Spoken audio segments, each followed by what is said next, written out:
जय माता दी। जय मां कामाख्या। देवराधा ट्रस्ट सत्यवाणी चैनल से आप ज्योतिष रहस्य के ऊपर ज्ञान सुन रहे हैं। ज्योतिष एक बहुत विस्तृत समुद्र जैसा विज्ञान है। इसमें जितना गहराई में जाते जाएंगे उतना आनंद आता है और उतने हीरे मोती निकलते हैं, यानी कि उतने ही एक से बढ़ के एक रिजल्ट निकलते हैं। इसी बात को लेकर के जब रिसर्च किया जाता है तो एक रिसर्च हम आपके सामने प्रस्तुत कर रहे हैं कि मंगल और शनि यदि जन्म पत्रिका में एक साथ हो जाता है तो यह मान करके चलें कि राहु ऑटोमेटिकली उच्च का हो जाता है। अब इसी बात को हम एक घर में प्रयोग कर रहे हैं। कैसे कि घर का नैऋत्य कोण में जो होता है उसमें हमेशा राहु का वास माना गया है। घर के नैऋत्य कोण में राहु का वास होता ही है, फिक्स है। और जो दक्षिण और पश्चिम का कोना होता है जिसको हम यम स्थान कहते हैं, उसमें मंगल और शनि का वास होता है। दक्षिण पश्चिम कोना ये भी हर घर के अंदर होता ही है और ऐसा बोला जाता है कि दक्षिण में मंगल का वास है और पश्चिम में शनि का वास है। तो दक्षिण पश्चिम कोने में मंगल शनि दोनों एक साथ बैठ जाते हैं। इसलिए कहते हैं कि दक्षिण पश्चिम कोना जो होता है यम स्थान बोला जाता है और वहां पर पूजा पाठ नहीं की जाती है क्योंकि मंगल गर्म है, शनि धीमा चलने वाला है। अगर ये दोनों ग्रह संतुलित और अच्छी स्थिति में हैं अपनी जन्म पत्रिका के हिसाब से, तो राहु कभी भी खराब फल नहीं देगा, वो उच्च का फल देगा। यानी दक्षिण और पश्चिम हिस्से को संतुलित रखना है आपको अपने घर में। कैसे रखना है कि ग्रह वस्तु में रंग, पेंटिंग इत्यादि इनके जो मालिक ग्रह के अनुरूप लगाकर, राहु जो है सर्द गर्म का मिश्रण है। गर्म यानी मंगल गर्म होता है और जो शनि होता है यह सर्द है, सर्दी है।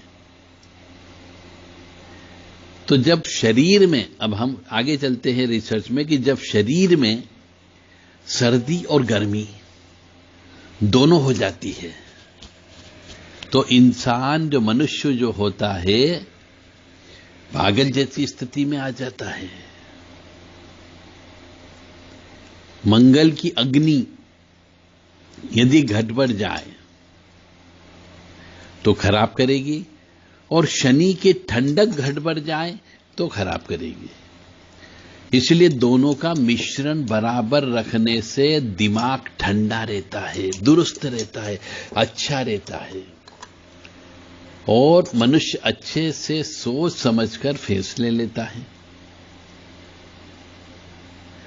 फिर कार्य अनुकूलता तो स्वाभाविक है कि जब अच्छे फैसले लेगा तो अच्छे रिजल्ट आएंगे।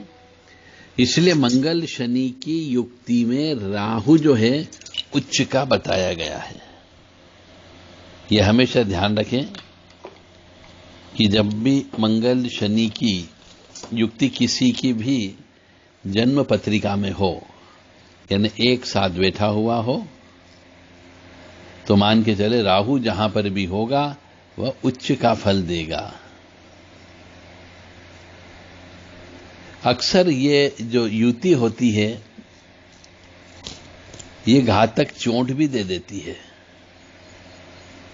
तो मानकर चले कि कहीं न कहीं मंगल शनि में एक ऊर्जा असंतुलित हो गई।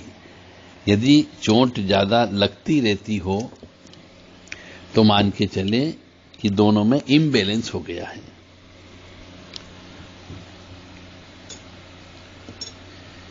अब और उदाहरण लेकर के चलें कि शराब के नशे में गाड़ी भिड़ जाना। अक्सर मनुष्यों की शराब के नशे में गाड़ी टकरा जाती है। तो इसका क्या अर्थ हुआ? इसका अर्थ यह हुआ है कि शनि की ऊर्जा बढ़ गई थी, क्योंकि शनि शराब का कारक है। यानी जिसका शनि खराब हो उसे शराब दान दे देना चाहिए।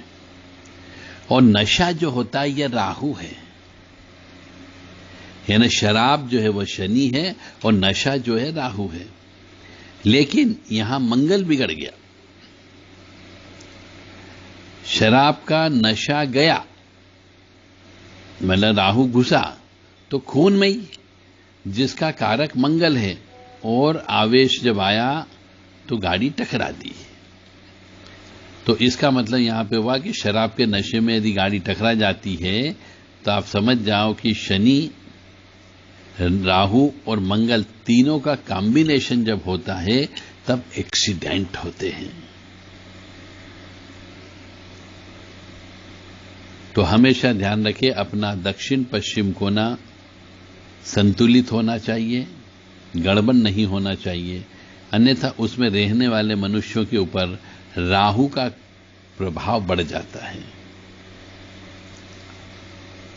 और जैसा कि मैंने बताया कि दक्षिण दिशा में मंगल का वास होता है और पश्चिम में शनि का वास होता है, ये आप कंफर्म करके याद कर लीजिए।